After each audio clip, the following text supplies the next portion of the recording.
Hello and welcome to my Virtualbox on Windows 10 installation guide.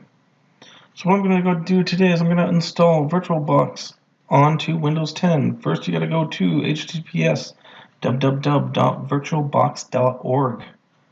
This is where you're going to find the download packages for Virtualbox. We're going to download Virtualbox 5.2 today. And again, we're using a Windows system, so we're going to choose Windows host. And we're going to save the file. And we'll just wait until the download is complete. And we'll go to our downloads folder. I'm going to delete the other one I created. I'm also going to run the installer now. So as the installer is going to load here it is. It comes up with a Windows wizard. This is 5.2 we're installing. I like to keep the default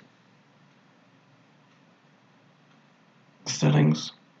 I don't like a desktop icon, but I really like the register file association, so make sure you keep that. Or don't, I don't care. I like to keep it. Alright, click next. Okay, so the network interfaces is going to confuse all of your network connections while we're installing Virtualbox, because it creates its own internal network for Virtualbox, which will be able to bridge your own network.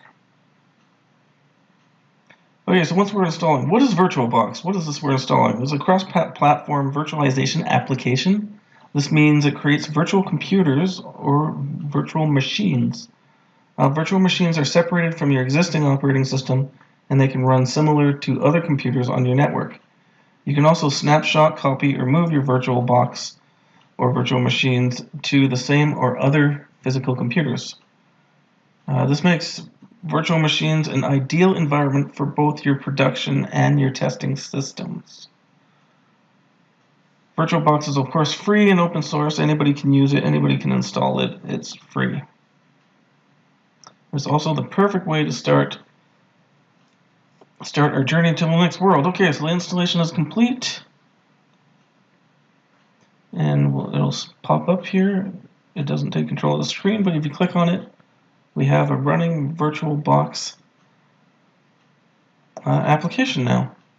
So that's it. We've installed Virtualbox, and we're ready to start working on our own virtual machines, but that's going to be a different video altogether in step 2. Thanks for watching.